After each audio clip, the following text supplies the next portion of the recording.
दोस्तों स्टडी 91 में आप सभी का बहुत बहुत स्वागत है। दोस्तों आज आप सभी के समक्ष मैं लेकर हाजिर हूं 31 मार्च के सबसे महत्वपूर्ण करंट अफेयर के प्रश्नों को। तो चलिए दोस्तों देखते हैं कि कौन कौन से प्रश्न यहां पर दिए गए जो कि हमारी परीक्षा के लिए इंपॉर्टेंट है। साथ ही साथ दोस्तों स्टडी 91 की टीम जो है वो अभी किताबों पर काम करना शुरू कर दी है। तो किताबें आ गई आपके मार्केट में। आप वीडियो परीक्षा के लिए और लेखपाल परीक्षा के लिए, ठीक है, इन दोनों परीक्षाओं के लिए किताब मार्केट से परचेज कर सकते हैं। या अगर आपको किसी तरह की दिक्कत हो रही है, समस्या हो रही है, मार्केट में किताबें नहीं मिल पा रही है, तो आप इन्हें ऑनलाइन भी ऑर्डर कर सकते हैं हमारे वेबसाइट या एप्लीकेशन के माध्यम से, जहां पर आपको किसी भी तरह का कोई एडिशनल चार्ज नहीं देना, कोई शिपिंग चार्ज नहीं देना है। पूरी तरह से निःशुल्क है दोस्तों। किताब का जो मूल्य केवल वही आपको देना है। अगले 4-5 दिनों में किताबें आपके घर तक पहुंचा दी जाएंगी, ठीक है। और इसके अलावा दोस्तों स्टडी 91 की टीम की तरफ से कई सारे ऑनलाइन कोर्स भी चलाए जा रहे हैं। तो अगर आप इच्छुक हैं किसी कोर्स को ज्वाइन करने के, तो एक मौका स्टडी 91 को जरूर दीजिए और देखिए कि हमारे साथ रहकर आप कितनी बेहतर तैयारी कर पा रहे हैं, ठीक है। शुरुआत करते हैं दोस्तों प्रश्न उत्तर का श्रृंखला और देखते हैं कि कैसे कैसे प्रश्न आज हमें मिल रहे हैं पढ़ने को। पहला सवाल है कि हाल ही में किस राज्य में भारत की पहली स्टील रोड बनाई जा रही है। जी हां दोस्तों, भारत की पहली स्टील रोड ये कहां पर बनाई जा रही है। सर सच में स्टील रोड बन रहा है क्या? हाँ भाई हाँ, सच में रोड बन रहा है दोस्तों। एक्चुअली स्टील उद्योग में दोस्तों जो बहुत सारे ऐसे अपशिष्ट पदार्थ निकलते हैं जिनका इस्तेमाल हम कहीं नहीं कर पाते हैं, तो उन्हीं अपशिष्ट पदार्थों से दोस्तों यह रोड बनाया जा रहा है। अभी तो यह रोड पूरा का पूरा नहीं बन रहा दोस्तों। अभी यह 6 लेन का रोड बनने वाला है, 6 लेन का रोड बनने वाला दोस्तों, और सिर्फ 1 किलोमीटर का ये बन रहा है। कितना बन रहा है दोस्तों? अभी सिर्फ 1 किलोमीटर बनाया जा रहा है। क्यों? क्योंकि अभी इसको पायलट प्रोजेक्ट के तौर पे स्टार्ट किया गया, पायलट प्रोजेक्ट के तौर पे दोस्तों स्टार्ट किया गया है। अगर सारी चीजें सही रही तो इसको कंटिन्यू कर दिया जाएगा। बात आती दोस्तों बन कहां पे रहा है, तो याद रखिएगा बन रहा है सूरत में। कहां बन रहा है? सूरत। तो सूरत है कहां पर दोस्तों? सूरत है गुजरात में। तो याद रखिएगा यह सूरत गुजरात में बनाया जा रहा है। सूरत ही वो जगह था दोस्तों जहां पर आपने पढ़ा था कि मुंबई और अहमदाबाद के बीच में जो बुलेट ट्रेन चलने वाली, उसके बीच में जो पहला स्टेशन फाइनल हुआ था वो भी यही सूरत ही फाइनल हुआ था, ठीक है। तो इसको भी याद रखिएगा, सूरत स्टेशन होगा। ये जो कॉरिडोर बन रहा है दोस्तों मुंबई को अहमदाबाद से जोड़ने के लिए, बुलेट ट्रेन परियोजना चल रही, जहां पर भारत की सबसे तेज चलने वाली ट्रेन दोस्तों यहां पर होगी। उसका जो पहला स्टेशन होगा वो सूरत में होगा, ये भी हम लोगों ने पढ़ा था। तो यहां पर आपका जवाब क्या हो जाएगा दोस्तों? यहां पर हो जाएगा गुजरात। हां, सबसे ऊंचाई पर स्थित अगर किसी रोड की बात आती तो सब लद्दाख या जम्मू कश्मीर का मामला आता है वहां पे। यहां स्टील रोड की बात हो रही है, तो याद रखिएगा ये स्टील रोड कहां बन रहा है? गुजरात में। और गुजरात के अंदर कहां बन रहा है दोस्तों? सूरत में। सूरत में दोस्तों एक औद्योगिक स्थान है, एक स्टेज है, स्पेशल इकोनॉमिक जोन जिसे आप कह सकते हैं, ठीक है। हजीरा उसका नाम, हजीरा औद्योगिक क्षेत्र। ये उसी हजीरा औद्योगिक क्षेत्र में बनाया जा रहा है। इसे कौन सी कंपनी बना रही है? तो याद रखिएगा Arcelor Mittal Nippon steel India company दोस्तों जो इसे बना रही है, ठीक है। तो बाकी की बातें यहां पर लिखी गई हैं, आप चाहे तो पढ़ सकते हैं। चलिए बात आ गया कि भारत में पहली बार या विश्व में पहली बार कौन कौन सी चीजें हुई हैं, करंट अफेयर में घटित हुई हैं। तो चलिए उनको हम देख लेते हैं। पहला सवाल, अगर गलती से भी सवाल आ गया कि बताइए स्टील रोड कहां बन रहा है, तो कहां बताएंगे? गुजरात में बन रहा है। गुजरात के सूरत में। सूरत में हजीरा औद्योगिक स्थान है दोस्तों, पार्क है, स्थान है, क्षेत्र, वहां पर यह बनाया जा रहा है, ठीक है। अगला दोस्तों, कार्बन तटस्थ खेती करने के तरीकों को पेश करने वाला भारत का पहला राज्य कौन सा था? दोस्तों मैंने बताया था 6 करोड़ का बजट भी इसके लिए लाया गया है। यह राज्य है केरल, जहां पर कार्बन तटस्थ खेती शुरू की जा रही है। और जैविक खेती की बात आए तो याद रखिएगा सिक्किम का पहला स्थान है। सिक्किम को जैविक राज्य भी कहा जाता है, ठीक है। आगे देखिए, पेपरलेस बनने के लिए नेशनल ई विधान एप्लीकेशन कार्यक्रम को दोस्तों लागू करने वाला पहला राज्य कौन है? तो नागालैंड की जो विधानसभा दोस्तों उसके द्वारा यह प्रस्तावित किया गया था। नागालैंड। नागालैंड की राजधानी कहां पर है? याद रखिएगा कोहिमा है। और नागालैंड के मुख्यमंत्री नेफ्यू रियो हैं, ठीक है। आगे देखिए, देश का पहला एआई और रोबोटिक्स टेक्नोलॉजी पार्क दोस्तों कहां पर बनाया जा रहा है? तो एआई माने artificial intelligence robotics technology park, ये आपके बेंगलोर में बनाया जा रहा है, जो कि कर्नाटक की राजधानी है। वर्तमान में कर्नाटक के सीएम बसवराज बोम्मई हैं और वहां के राज्यपाल कौन है? थावरचंद गहलोत हैं, याद रखिएगा। भारत का पहला वर्ल्ड पीस सेंटर कहां बन रहा है? ध्यान दीजिएगा, स्टैचू ऑफ पीस की बात नहीं कर रहा है। स्टैचू ऑफ पीस राजस्थान के पाली में है। यहां वर्ल्ड पीस सेंटर की बात कर रहा है। यह वर्ल्ड पीस सेंटर आपके हरियाणा के गुड़गांव में बनाया जा रहा है, याद रखिएगा। बहुत अच्छा सवाल है, ठीक है। भारतीय मानक ब्यूरो द्वारा प्रमाणित होने वाली दुनिया की पहली लीनियर अल्काइल बेंजीन निर्माण कंपनी कौन है? तो इसका नाम है TPL company, Tamil Nadu petro product limited इसको बोलते हैं दोस्तों। ये दुनिया की पहली कंपनी है जो लीनियर अल्काइल बनाती है, ठीक है। इसे भी याद रखेगा। और इसे क्या मिला दोस्तों, इसे BIS सर्टिफिकेट मिला है, तो उसको भी याद रखेगा। भारत का पहला मेडिकल सिटी इंद्राणी मेडिसिटी दोस्तों ये कहां बन रहा है, तो ये महाराष्ट्र में बनाया जा रहा है। महाराष्ट्र के पुणे में इंद्राणी मेडिसिटी बनाया जा रहा है। एक ही छत के नीचे सभी रोगों का उपचार होगा यहां पर, इसीलिए इसको मेडिकल सिटी का नाम दिया गया। ठीक है, मेडिकल सिटी का नाम दिया गया। हाल ही में कहां पर पहला ड्रोन स्कूल का उद्घाटन किया गया, इसका उद्घाटन वर्तमान में नागरिक उड्डयन मंत्री है दोस्तों ज्योतिराज सिंधिया, उनके द्वारा किया गया। कहां पर, ग्वालियर में किया गया। 5 ड्रोन स्कूल बनाए जा रहे हैं। पहला ड्रोन स्कूल ग्वालियर है, अगला भोपाल है, उसके बाद इंदौर है, उसके बाद जबलपुर है, उसके बाद सतना है। 5 खुलने वाले, 5 के 5 मध्य प्रदेश में ही खुलने वाले हैं, तो इसे भी याद रखेगा। भारत की सबसे बड़ी तैरती हुई सौर ऊर्जा परियोजना कहां स्टार्ट किया गया है, तो तमिलनाडु में स्टार्ट किया गया। वर्तमान में तैरती हुई की अगर बात किया जाए सौर ऊर्जा परियोजना की, तो सबसे बड़ी सौर ऊर्जा परियोजना जो तमिलनाडु में स्टार्ट किया गया है, और तमिलनाडु के मुख्यमंत्री कौन है, MK स्टालिन जी हैं। ठीक है, भारत का पहला महिला स्वामित्व वाला औद्योगिक पार्क, 100% महिला स्वामित्व वाला औद्योगिक पार्क है दोस्तों, ये हैदराबाद में बनाया जा रहा है, जो कि तेलंगाना की राजधानी है। इसे भी याद रखेगा, यह भी आपके लिए अच्छा सवाल है। तो जब जब दोस्तों करंट अफेयर में ऐसे सवाल आते हैं जो भारत में पहली बार या विश्व में पहली बार कोई ऐसी बात आती है, तो मैं इसको अपडेट करता हूं, ताकि पीछे की चीजें एक बार आपके रिवीजन में आती रहें और ज्यादा से ज्यादा वो बार आएंगी तो याद होता चलेगा। ठीक है, चलिए अगले सवाल पर आते हैं। कर भारतीय रिजर्व बैंक यानी आरबीआई नोट मुद्रण प्राइवेट लिमिटेड, ठीक है, नोट मुद्रण प्राइवेट लिमिटेड के लर्निंग एंड डेवलपमेंट सेंटर की स्थापना कहां पे किया जा रहा है। तो दोस्तों मैं आपको बताना चाहूंगा, आरबीआई का नाम तो सुना ही होगा दोस्तों, भारतीय रिजर्व बैंक, जिसे हम केंद्रीय बैंक कहते हैं, इसे बैंकों का बैंक भी कहते हैं। ये नोट निर्गमन का कार्य करता है देश के अंदर। ठीक है, और जितने भी बैंक हैं दोस्तों, उन सभी बैंकों को नियंत्रित करने का काम भी कौन करता है, यही आरबीआई करती है। इसी आरबीआई का दोस्तों एक आप कह सकते हैं सब्सिडरी कंपनी है, इसी आरबीआई की सब्सिडरी कंपनी है दोस्तों, याद रखेगा, जिसका नाम क्या है दोस्तों, भारतीय रिजर्व बैंक नोट मुद्रण प्राइवेट लिमिटेड। ठीक है, याद रखेगा, शॉर्टकट में से लिख दे रहा हूं, आरबीआई नोट मुद्रण प्राइवेट लिमिटेड, नोट मुद्रण प्राइवेट लिमिटेड, याद रखेगा, इसी कंपनी है। और इसी नोट मुद्रण प्राइवेट लिमिटेड की लर्निंग एंड डेवलपमेंट सेंटर की स्थापना किया जा रहा है, और यह स्थापना किया जा रहा है आपके मैसूर में। कहां पर किया जा रहा है, मैसूर। बाकी कोलकाता, नोएडा, मुंबई की बात करें तो वह स्थान है जहां पर आरबीआई के टकसाल बने हुए हैं, वह स्थान है जहां पर आरबीआई के नियंत्रण में दोस्तों सिक्के बनते हैं, ये वो स्थान है। उन्हीं में से एक दोस्तों आपका मैसूर है, जहां पर ये लर्निंग एंड डेवलपमेंट सेंटर बनाया जा रहा है। यह भी याद रखेगा, ये आपके लिए बड़ा अच्छा सवाल है। ठीक है, यहां पर देखिए लिख भी रहा है, ये BRBNMPL दोस्तों क्या है, ये भारतीय रिजर्व बैंक नोट मुद्रण प्राइवेट लिमिटेड, उसी का शॉर्टकट लिखा हुआ दोस्तों, यह आरबीआई के पूर्ण स्वामित्व वाली कंपनी है। ठीक है, याद रखिएगा, एक सब्सिडरी कंपनी है। और आरबीआई के जो गवर्नर वर्तमान में शक्तिकांत दास जी हैं, इन्होंने जाकर दोस्तों इस लर्निंग एंड डेवलपमेंट सेंटर का उद्घाटन भी किया। कहां पर किया, तो याद रखिएगा मैसूर में किया गया।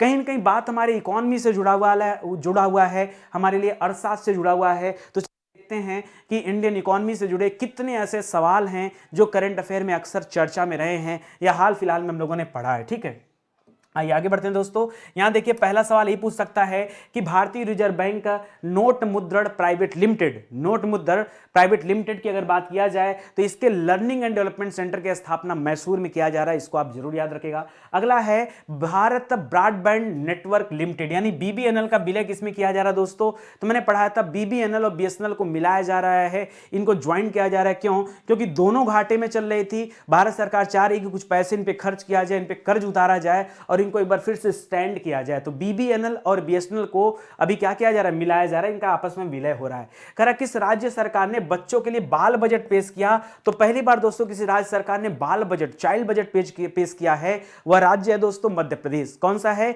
मध्य प्रदेश है। यूपीआई के माध्यम से सार्वजनिक ऋण निवेश की सीमा को अभी सेबी ने बढ़ा दिया। पहले यह सीमा 2 लाख था, अब यह सीमा बढ़कर 5 लाख हो गया। ठीक है, यूपीआई के माध्यम से 5 लाख तक का इन्वेस्टमेंट किया जा सकता है, ऐसा सेबी ने एक गाइडलाइन जारी किया है। सेबी को कहते हैं security and exchange board of India. ठीक है, करा कि सीएसओ का नाम तो सुना होगा, सीएसओ और NSSO national sample survey organisation दोस्तों बोलते हैं, इसको मिला करके एनएसओ का गठन किया गया है, तो इसको भी आप याद रखिएगा। ठीक है, करा हाल ही में भारत की यूपीआई प्रणाली को अपनाने वाला दोस्तों पहला देश कौन सा बना है, तो भारत की यूपीआई प्रणाली को फॉलो करने वाला पहला देश नेपाल बना है। और भारत के आधार कार्ड की तर्ज पर कौन सा देश अपना एक यूनिक आइडेंटिटी कार्ड बनाने जा रहा है, तो वह देश श्रीलंका है। अगर आधार कार्ड की बात आए तो श्रीलंका याद रखेगा, यूपीआई की बात आए तो नेपाल याद रखेगा। दोनों अच्छा सवाल है। हाल ही में किसने पंचतंत्र पर पहला रंगीन स्मारिका सिक्का जारी किया है? तो हमारी वित्त मंत्री निर्मला सीतारमण जी के द्वारा दोस्तों ये सिक्का जारी किया गया है।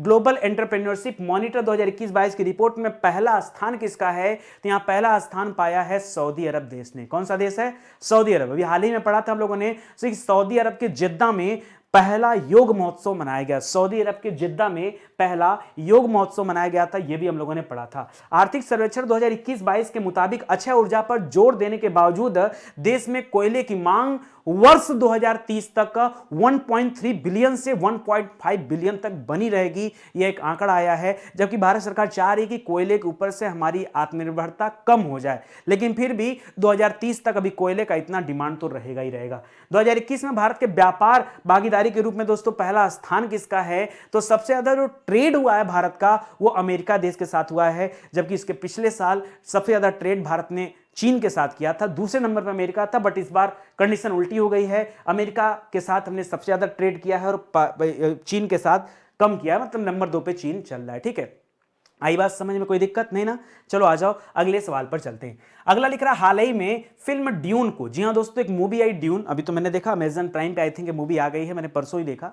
ठीक है, मुझे इसके बारे में पता भी नहीं था, क्वेश्चन भी नहीं पता था मुझे, बस ऐसे ही थोड़ा समय मिला तो वो भी पूरा नहीं देख पाया हूँ, थोड़ा ही देखा हूँ। ठीक है, तो ड्यून मूवी आई दोस्तों, काफ़ी अच्छी है, मतलब बेहतरीन चीज़ दिखाया गया उस मूवी में। ठीक है, आप देख सकते हैं हॉलीवुड की मूवी है तो थोड़ा एक्स्ट्राऑर्डिनरी टाइप की होती है, आप जान ही रहे हैं। ठीक है, तो ये जो ड्यून मूवी है दोस्तों, पता चला बाद में इस ड्यून मूवी को 6 ऑस्कर मिल गए। वाह भाई, मानना पड़ेगा। इस ड्यून मूवी को कितना ऑस्कर मिल गया दोस्तों? 6 ऑस्कर पुरस्कार मिल गए हैं। उस 6 ऑस्कर में से दोस्तों एक ऑस्कर एक भारतीय को मिल गया। जी हाँ दोस्तों, एक ऑस्कर एक भारतीय को मिल गया, बहुत बड़ी बात है। हाल ही में ऑस्कर में नॉमिनेशन के लिए दोस्तों भारत से 2 मूवी को भेजा गया था, हालांकि उन्हें ऑस्कर में कोई पुरस्कार नहीं दिया गया, लेकिन उनका नॉमिनेशन हुआ था। एक तो मूवी थी दोस्तों जय भीम, बहुत गजब की मूवी थी, मतलब जितना आप तारीफ कीजिए उतना कम है, जय भीम। एक मरक्कर द अरेबियन सी, कौन सा था? मरक्कर द अरेबियन सी, ये दोनों ही साउथ इंडियन मूवी थी, इनका नॉमिनेशन हुआ था बट इनको कोई पुरस्कार नहीं दिया गया। चलिए मैं बात करता हूं दोस्तों इस ड्यून मूवी को जो 6 ऑस्कर मिले हैं, इन 6 ऑस्कर में से एक ऑस्कर जो मिला है वो भारतीय को मिला। क्यों मिला पहले समझ जाइए दोस्तों। इस मूवी के लिए वीएफएक्स जो बनाया था ना, वीएफएक्स जो बनाया गया था, एक तरह से कह सकते हैं जो क्रिएट किया गया था वीएफएक्स, ठीक है, वो एक भारतीय कंपनी ने क्रिएट किया था और इसीलिए दोस्तों ये ऑस्कर उनको मिला है। इनका नाम है दोस्तों नमित मल्होत्रा। क्या नाम है? नमित मल्होत्रा। ये एक प्रसिद्ध छायावाद के आप कह सकते हैं बहुत पुराने डायरेक्टर एक तरह से एमएन मल्होत्रा, ये उनके पोते हैं, याद रखेगा। इनके क्या हैं दोस्तों? पोते हैं, याद रखेगा। नमित मल्होत्रा के पिता का नाम क्या है दोस्तों? इनके पिता बहुत बड़े निर्देशक भी हैं। नरेश मल्होत्रा का नाम दोस्तों आप लोगों ने सुना होगा, नरेश मल्होत्रा का नाम सुना होगा, ये उन्हीं के पुत्र हैं। नमित मल्होत्रा को दोस्तों ऑस्कर मिला है, तो काफी खुशी की बात है कि चलो भारत ने किसी भी मामले में तो ऑस्कर जीता। ठीक है दोस्तों, बीएफएक्स को सुन करके आपको थोड़ा सा मतलब ऐसा फील हो रहा होगा, लेकिन ऐसा नहीं कि पहली बार किसी मूवी में इन्होंने बीएफएक्स का काम किया था। इसके पहले भी 2011 में एक मूवी आई थी इंसेप्शन, बहुत गजब की मूवी है। एक्स माकिना भी मैंने नहीं देखा इसको। फर्स्ट मैन अच्छी मूवी है, टेनेट अच्छी मूवी है, इंटरस्टेलर तो बहुत ही गजब की है, ब्लेड रनर आपने देखा होगा। इन सभी मूवी में दोस्तों काफी अच्छा काम इन्होंने किया है पहले से, तो ये भी आप याद रखेगा। इसके अलावा दोस्तों बहुत सारी स्पाइडरमैन वगैरह में भी दोस्तों इन्होंने कई सारे अच्छे काम किए हैं। फिलहाल तो आप याद रखेगा ये पुरस्कार दिया गया नमित मल्होत्रा ने जीता। ठीक है, चलिए ऑस्कर की बात आई गई है तो याद रखेगा ड्यून को 6 अवार्ड में से एक अवार्ड नमित मल्होत्रा का है, ये आप ध्यान दीजिएगा। वीएफएक्स में काम करने के लिए जाना जाता है। हाल ही में किस गणितज्ञ को रामानुजन पुरस्कार दिया गया? तो दिया गया था नीना गुप्ता। ये सवाल नीना गुप्ता का नहीं है, ये सवाल आपका नोबेल पुरस्कार के जैसा दोस्तों एबेल पुरस्कार दिया जाता है, वो भी गणित के क्षेत्र में बहुत बड़ा पुरस्कार है। यह पुरस्कार दिया गया डेनिस पार्नेल को। किसे? डेनिस नाम है, डेनिस पार्नेल सुलिवन को यह एबेल पुरस्कार दिया गया, जबकि रामानुजम जो पुरस्कार था वो नीना गुप्ता को दिया गया था, तो वो तो अलग ही है। ठीक है, आगे देखिए, नीति आयोग ने अपने 5वें वीमेन ट्रांसफॉर्मिंग इंडिया अवार्ड्स के अंतर्गत कितने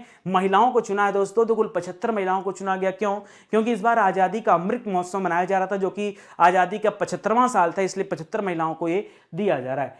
स्पोर्ट स्टार एसएच अवार्ड में दोस्तों sport star of the year पुरुष का खिताब दोस्तों नीरज चोपड़ा ने जीता है, जबकि महिला वाला खिताब किसने जीता है? तो याद रखेगा मीराबाई चानू ने जीता है। किसने जीता है? मीराबाई चानू ने महिला वाला खिताब जीता है और पुरुष वाला खिताब नीरज चोपड़ा ने जीता है, दोनों याद रखेगा। मालदीव सरकार द्वारा किसे स्पोर्ट्स आइकन पुरस्कार दिया गया? तो क्रिकेटर है दोस्तों सुरेश रैना, इन्हें दिया गया। ठीक है, 75वें बाफ्टा पुरस्कार में किस मूवी को सर्वश्रेष्ठ पिक्चर के रूप में चुना गया? तो यहां एक मूवी थी द पावर ऑफ डॉग। कौन सी मूवी थी? द पावर ऑफ डॉग को चुना गया था बाफ्टा में। ठीक है, चलिए बहुत अच्छा सवाल ये भी है।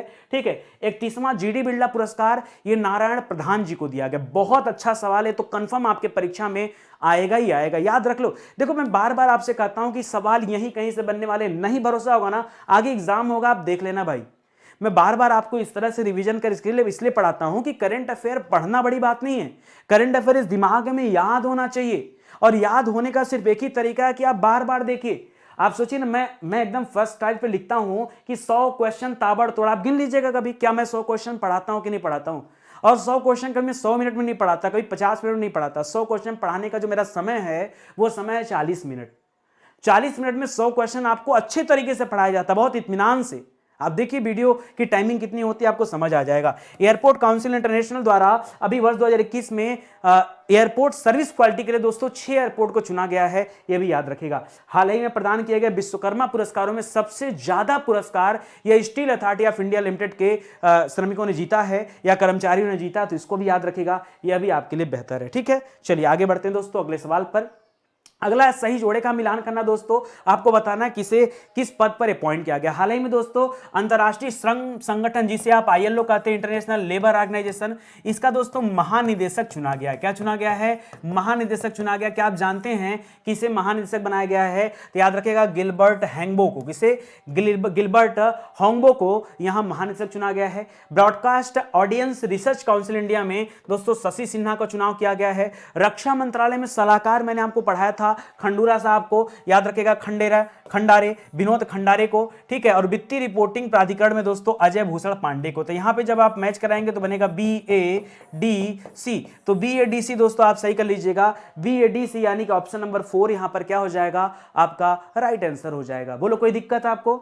कोई समस्या नहीं ना? इसको याद रखेगा, बहुत अच्छा सवाल है दोस्तों। तो याद रखेगा ये टोगो के गिलबर्ट होंगबो को अभी चुनाव किया गया किस पे? अंतर्राष्ट्रीय श्रम संगठन इंटरनेशनल लेबर ऑर्गेनाइजेशन के अगले महानिदेशक के रूप में दोस्तों इन्हें चुना गया है। ठीक है, ये 11वें प्रमुख बनेंगे, याद रखेगा, और पहले अफ्रीकी व्यक्ति होंगे जिन्हें 5 साल के कार्यकाल के लिए चुना जा रहा है। 1 अक्टूबर 2022 से इनका एक कार्यकाल शुरू होगा। अभी चुनाव हो गया है, अपॉइंट भी हो चुके हैं, बट इनका कार्यकाल जो स्टार्ट होगा 1 अक्टूबर 2022 से स्टार्ट होगा। ठीक है, चलिए आगे बढ़ते हैं दोस्तों। तो नियुक्ति से संबंधित कुछ अच्छे सवाल एक बार देख लेते हैं कि हाल फिलहाल में किससे किस पद पर बिठाया गया। पहला सवाल है आईएलओ के अगले महानिदेशक कौन बने दोस्तों? तो याद रखेगा इनका नाम क्या है?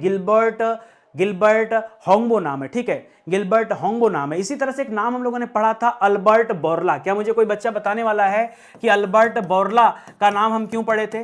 अल्बर्ट बोरला दोस्तों, अल्बर्ट बोरला को हाल ही में कोविड-19 से संबंधित जेनेसिस पुरस्कार दिया गया था। कौन सा पुरस्कार? जेनेसिस पुरस्कार दिया गया था। अरे दिमाग पे जोर डालो तब याद होगा, हमें कैसे याद है? रेगुलर बने रहिए, रेगुलर बने रहिए। अब आप कहेंगे सर आप ही रेगुलर नहीं रहते हैं। अरे ठीक है यार, महीने में अगर 2-4 दिन के लिए मुझे कहीं जाना आना पड़ता है तो यार मैं उसके लिए क्षमा चाहता हूं। मैं चाह के भी कुछ नहीं कर पाता, क्योंकि मेरे पास कोई ऐसा वैन तो है नहीं, वैनिटी वैन तो है नहीं कि मैं उसमें अपना स्टूडियो लेके घूमता फिरूं। ठीक है, तो होती है, दिक्कतें आती हैं, लेकिन उससे आपको क्या करना? देखिए मैं आपका कवर करा रहा हूं, आप उठा के पीछे के क्वेश्चन देखिएगा, क्या आपका कोई क्वेश्चन छूटेगा? क्वेश्चन नहीं छूटेगा, इसलिए आप एकदम इत्मीनान रखिए, पढ़ते चलिए। ठीक है, कर रक्षा मंत्रालय में रक्षा सलाहकार के रूप में विनोद जी खंडारे साहब को नियुक्त किया गया, हम लोगों ने पढ़ा था। हाल ही में फ्लिपकार्ट हेल्थ प्लस के सीईओ के रूप में प्रशांत झावेरी को अपॉइंट किया गया। किसे? प्रशांत झावेरी को फ्लिपकार्ट हेल्थ प्लस में। वित्तीय रिपोर्टिंग प्राधिकरण में दोस्तों अजय भूषण पांडे को आज ही बताया हूं फिर से आपको। 4 धाम परियोजना में जस्टिस AK सीकरी साहब को रखा गया, ये भी आप जानते हैं। बीमा नियामक एवं विकास प्राधिकरण IRDA, insurance regulatory authority of India. ठीक है, IRDA में दोस्तों जो अध्यक्ष चुना गया है ये देवाशीष पांडा को चुना गया है, जबकि देवाशीष मित्रा को ICI में चुना गया था, institute of chartered accountant of India, ICI में चुना गया था उनको। दुनिया के अगर FATF का बात करूं, FATF का अभी अध्यक्ष किसे बनाया गया दोस्तों? तो सिंगापुर के रहने वाले T राजा कुमार को, FATF financial action task force. FATF, ठीक है, याद रखेगा। यहाँ टी राजा कुमार को अपॉइंट किया गया। भारतीय वायुसेना सेना अकादमी, भारतीय वायुसेना अकादमी का कमांडेंट अभी किसे बनाया गया दोस्तों, तो याद रखेगा बी चंद्रशेखर को बनाया गया, ठीक है। विश्व बैंक में किस प्रमुख को मीगा का उपाध्यक्ष चुना गया, मीगा का उपाध्यक्ष दोस्तों ये जुनैद कमाल अहमद को चुना गया, जो मूल रूप से तो बांग्लादेश के रहने वाले हैं। किसे राष्ट्रीय मूल्यांकन और प्रत्यायन परिषद नैक का दोस्तों क्या चुना गया, अध्यक्ष चुना गया है, तो नैक का अध्यक्ष प्रोफेसर भूषण पटवर्धन साहब को चुना गया, प्रोफेसर भूषण पटवर्धन को चुना गया। तो सभी सवाल अच्छे हैं और अच्छे होने के साथ साथ आपको याद भी हो रहे हैं, ठीक है। चलिए आगे बढ़ते हैं अगले सवाल पर। हाल ही में ईशान मंथन नामक 3 दिवसीय उत्तर पूर्व उत्सव का आयोजन कहां पे किया गया या उद्घाटन कहां पे किया गया, बताइए। ईशान मंथन का आयोजन कहां किया गया। ज्यादातर बच्चे सोचेंगे ईशान मतलब ईस्ट, ईस्ट मतलब सीधा अरुणाचल प्रदेश कर लो, नहीं ऐसा नहीं है, ठीक है। याद रखेगा लद्दाख भी नहीं है और जम्मू कश्मीर भी नहीं, यहां सही उत्तर है आपका नई दिल्ली। जी हां दोस्तों, नई दिल्ली में यह ईशान मंथन का आयोजन किया गया। इंदिरा गांधी राष्ट्रीय कला केंद्र दोस्तों, उसी राष्ट्रीय कला केंद्र में यह उत्सव का आयोजन किया गया, याद रखेगा, ठीक है। इंदिरा गांधी राष्ट्रीय कला केंद्र, ये ईशान मंथन ये मार्च लास्ट में इसको किया गया, ठीक है। तो चलिए दोस्तों हम लोग पढ़ते हैं कला और संस्कृति से संबंधित कुछ अच्छे सवालों के बारे में जो करंट अफेयर में अभी चर्चा में रहा है, ठीक है। ईशान मंथन सवाल आए तो बताएगा दिल्ली में हुआ। जनजातीय संस्कृति और व्यंजनों के भावना के उत्सव को ध्यान में रखते हुए आदि बाजार का आयोजन दोस्तों कहां पे किया गया, तो आदि बाजार का आयोजन गुजरात में किया गया। गुजरात के केवड़िया नामक स्थान पे किया गया। केवड़िया वही जगह है दोस्तों जहां पर वल्लभ भाई पटेल की सबसे ऊंची मूर्ति बनी है, जिसे हम स्टैचू ऑफ यूनिटी के नाम से जानते हैं। ये वहीं पर आदि बाजार लगाया गया। हाल ही में किस राज्य में भगोरिया महोत्सव मनाया गया, ये मध्य प्रदेश में मनाया गया दोस्तों। मध्य प्रदेश की जो भील जनजाति, सहरिया, अगरिया जनजाति है, उनके द्वारा यह महोत्सव मनाया जाता है। किस मंत्रालय द्वारा अखिल भारतीय कार्यक्रम झरोखा का आयोजन किया गया, इसमें 2 मंत्रालय थे। एक तो आपका क्या है दोस्तों, आपका संस्कृति मंत्रालय है, तो आसान है। कपड़ा मंत्रालय भी इसमें था, यह डिफिकल्ट है। लोग समझेंगे कपड़ा मंत्रालय क्यों आ गया, टेक्सटाइल मिनिस्ट्री क्यों आ गया, तो आ गया, ठीक है, याद रखेगा। करा खजुराहो नृत्य महोत्सव का आयोजन कहां पे, खजुराहो का मंदिर है कहां पर, कंदरिया महादेव का मंदिर जहां पर है, यह मध्य प्रदेश में है। तो जाहिर सी बात है कि यह नृत्य महोत्सव कहां हुआ है, मध्य प्रदेश में आयोजन किया गया। भारत सरकार ने किस राज्य के मेदाराम जतारा महोत्सव के लिए 2.26 करोड़ रुपए आवंटित किए। ये मेदाराम जतारा महोत्सव तेलंगाना में मनाया जाता है, तो उसके लिए फंड दिया गया। हाल ही में मारू महोत्सव जैसलमेर महोत्सव, ये राजस्थान के जैसलमेर में मनाया गया। कंछोट उत्सव दोस्तों किस राज्य में मनाया गया, तो ये आपका मनाया गया जम्मू कश्मीर में, ठीक है। हाल ही में किस मंदिर को विश्व विरासत सूची में नामित करने के लिए भेजा गया दोस्तों, अभी नामित नहीं किया गया, नामांकन के लिए भेजा गया है। दक्षिण भारत के वैसल मंदिर है। इसके पहले जिनको नामित किया, मतलब जिसको कंफर्म किया गया था, यूनेस्को में डाला गया था, वो रुद्रेश्वर मंदिर था, आपने सुना होगा। अभी इसको बस खाली सूची में भेजा गया है, ठीक है, वैसल मंदिरों को। अगला दोस्तों, हाल ही में तोरग्या महोत्सव कहां मनाया गया, तो अरुणाचल प्रदेश में मनाया गया तोरग्या महोत्सव, याद रखिएगा, ठीक है। छिप गया ब्लैक पट्टी व्हाइट पट्टी में, तो घोड़े बोल रहा हूं ना, याद रखिए सारी चीजों को। तो आर्ट एंड कल्चर से जुड़ा दोस्तों अच्छा सवाल है। चलिए आगे बढ़ते दोस्तों अगले सवाल पर। फिर से एक बार सही सुमेलित करिए, आइए फटाफट सही सुमेलित करते हैं दोस्तों। यहां नया प्रधानमंत्री चुना गया रॉबर्ट अबेला को। अब कहां का प्रधानमंत्री चुना गया दोस्तों, तो रॉबर्ट अबेला दोबारा दोस्तों इनको चुना गया माल्टा के प्रधानमंत्री के रूप में। वैलेटा यहां की राजधानी है, वैलेटा राजधानी माल्टा की, और रॉबर्ट अबेला को दोबारा, याद रखेगा, इनको पहले भी चुना गया था एक बार फिर से, मतलब इनका यह दूसरा कार्यकाल चल रहा है, दूसरा कार्यकाल इनका चल रहा है, यह भी आप याद रखेगा, ठीक है। इसके अलावा दोस्तों एंटोनियो कोस्टा की बात किया जाए तो एंटोनियो कोस्टा को कहां पर, पुर्तगाल के प्रधानमंत्री के रूप में चुना गया था, ठीक है। मिया मोटली को दोस्तों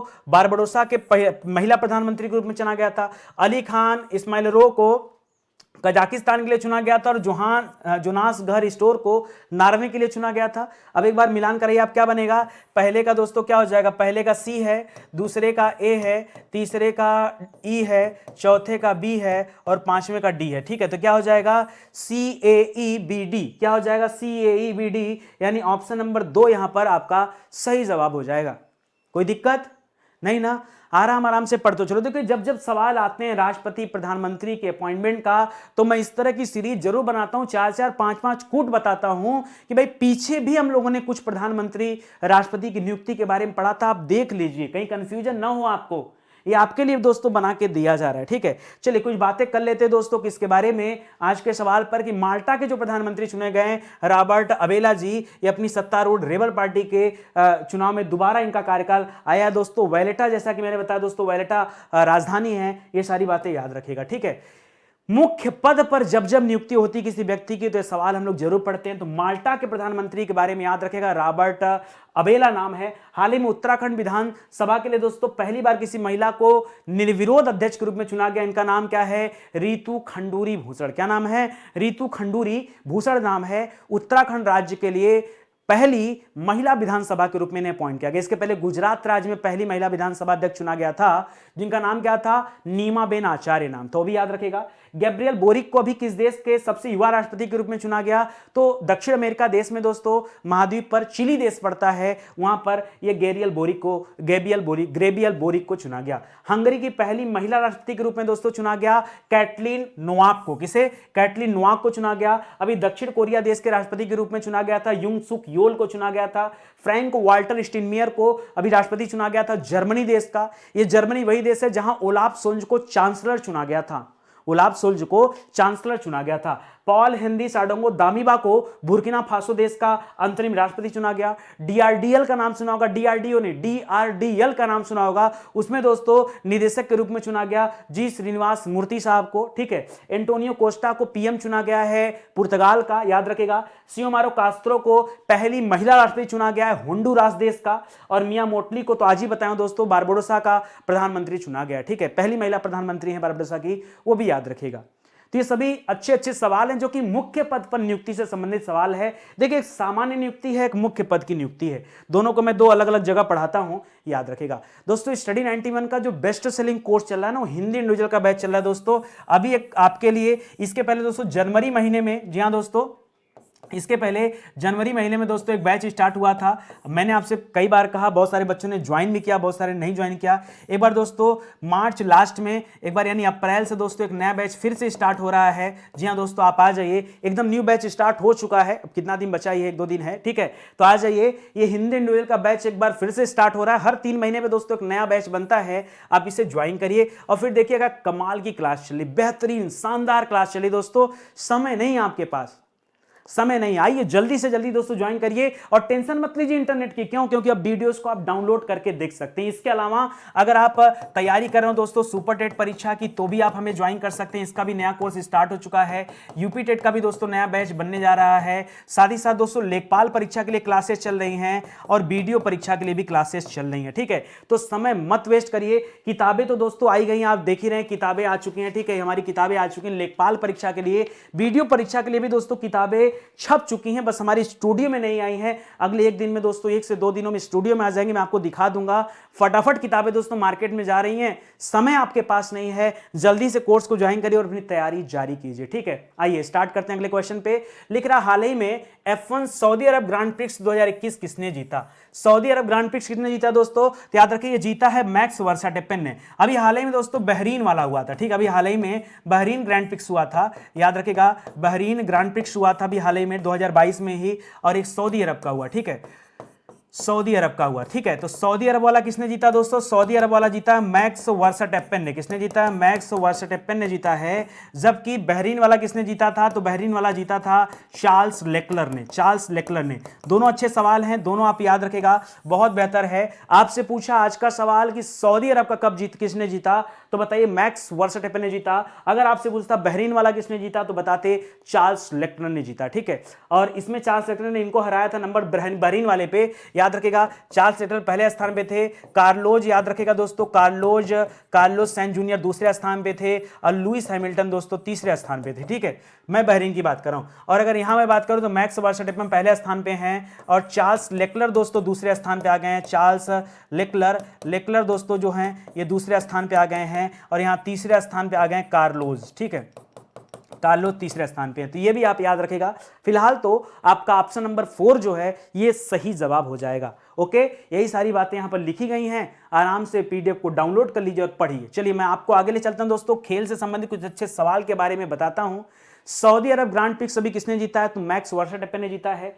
स्विस ओपन बैडमिंटन का खिताब दोस्तों पीवी सिंधु ने जीता है। इसके पहले सैयद मोदी वाला जीता था, अभी दोस्तों स्विस ओपन वाला जीत लिया। ठीक है, बहरीन ग्रांड प्रिक्स दोस्तों किसने जीता है? तो याद रखेगा, इसको चार्ल्स लेक्लर ने जीता है। एशियाई बिलियर्ड्स का खिताब दोस्तों पंकज आडवाणी ने जीता। जब जब बिलियर्ड्स की बात आएगी पंकज आडवाणी आराम से करिएगा। ठीक है, जर्मन ओपन बैडमिंटन 2022 का खिताब लक्ष्य सेन ने जीता है। भारत की 23वीं महिला ग्रैंड मास्टर कौन बनी दोस्तों? नुटक्की बनी, प्रियंका नुटक्की नाम है इनका, ठीक है, ये भी याद रखेगा। आईसीसी महिला वर्ल्ड कप में ये न्यूजीलैंड में हुआ दोस्तों। और यहां पे 2 सवाल याद रखेगा, 6 वर्ल्ड कप जीतने वाली दोस्तों मैच खेलने वाली दोस्तों कौन बन गई हैं?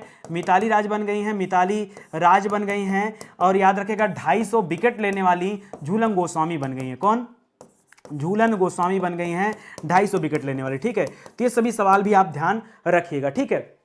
आईसीसी विश्व कप महिलाओं की 10 मीटर 10 मीटर टीम प्रतिस्पर्धा में भारत ने 2 गोल्ड मेडल और 1 सिल्वर मेडल जीता है, ठीक है। और उसी तरह स्टैंजा मेमोरियल में 2 गोल्ड मेडल और 1 ब्रॉन्ज मेडल जीता है, ये भी याद रखेगा। और पूछ रहा दोस्तों, आईसीएसएफ में किस पुरुष ने 10 मीटर एयर पिस्टल प्रतिस्पर्धा में गोल्ड मेडल जीता है? तो इनका नाम है सौरभ चौधरी। क्या नाम है? सौरभ चौधरी नाम है, चौधरी जी को भी याद रखिएगा।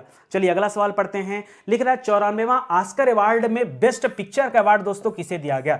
पीछे तो आपने पढ़ा था दोस्तों कि ड्यून को 6 ऑस्कर मिले हैं। जी हाँ दोस्तों, ड्यून को 6 ऑस्कर मिले, ये बात सही है। लेकिन यहां पर मैं बेस्ट पिक्चर की बात कर रहा हूं, तो बेस्ट पिक्चर में दोस्तों ये ड्यून को नहीं दिया गया, ये दिया गया दोस्तों कोडा, एक मूवी है उसे बेस्ट पिक्चर का अवार्ड कोडा को दिया गया। द पावर ऑफ डॉग जो बच्चे कर रहे हैं दोस्तों, मैं आपको बताना चाहूंगा, द पावर ऑफ डॉग को बेस्ट पिक्चर के रूप में चुना गया था बाफ्टा पुरस्कार के लिए। किसके लिए? बाफ्टा पुरस्कार के लिए चुना गया था। और ये बेस्ट एनिमेशन मूवी है दोस्तों इनकैंटो, ये आप याद रखेगा, बेस्ट एनिमेशन के लिए इसको चुना गया। तो यहां पे जो आपका सही जवाब होगा ये ऑप्शन नंबर 1 होगा, इसको याद रखेगा। थोड़ा पानी पी लीजिए। यहां पर क्या हो जाएगा दोस्तों? ये ऑप्शन नंबर 1 हो जाएगा, तो इसको भी आप ध्यान रखिएगा। मुझे पता है कि ज्यादातर लोग यहां दूसरे और चौथे ऑप्शन पे जा रहे थे, बट ये ऑप्शन आपका गलत हो जाएगा, ठीक है। चलिए आ जाइए, आज ये दोस्तों आगे बताता हूं आपको। अब देखिए इसमें ऑस्कर से संबंधित कई सारे सवाल हैं, जरा उन सवालों को आप याद रखिएगा। जैसे बेस्ट पिक्चर का अवार्ड दोस्तों कोडा को दिया गया, पहली बात। बेस्ट एक्ट्रेस का अवार्ड, एक्ट्रेस की बात करें, एक्टर की नहीं, एक्टर में तो विल स्मिथ को दिया गया दोस्तों, याद रखिएगा, बहुत जबरदस्त एक्टर हैं। एक्ट्रेस में दोस्तों जेसिका चैस्टेन को दिया गया, ठीक है, जेसिका चैस्टेन को दिया गया। द पावर ऑफ डॉग के जो निर्देशक थे दोस्तों, उनको भी दिया गया, बेस्ट डायरेक्टर का खिताब दिया गया, ये भी याद रखिएगा। वेस्ट साइड स्टोरी फिल्म के लिए एरियाना डिब्यूस को सर्वश्रेष्ठ सहायक अभिनेत्री का पुरस्कार दिया गया। बेस्ट सपोर्टिंग एक्टर हो गया, और भी बहुत सारे पुरस्कार हैं, तो ये दिए गए यहां पर, ये आप पढ़ लीजिएगा, ठीक है। बहुत सारे पुरस्कार हैं, इनको आप पढ़िए। या अभी दोस्तों स्टडी 91 चैनल पे ऑस्कर स्पेशल एक वीडियो बनाया जा रहा है दोस्तों, उसको आप जरूर देख लीजिए, आ गया है, कल का ही वीडियो डाल दिया गया है, आप उससे जरूर देख लीजिए। उससे अगर देख लेंगे तो पूरा ऑस्कर का निचोड़ आपको मिल जाएगा, ठीक है। जो काम की बात तो मैंने बता दिया। चलिए अवार्ड वाली बात फिर से कर लेते हैं। 94वां ऑस्कर अवार्ड में बेस्ट पिक्चर का अवार्ड कोडा मूवी को दिया गया, कोडा याद रखेगा। और जो ड्यून को दोस्तों 6 ऑस्कर मिला, उसमें से 1 ऑस्कर किसे मिला?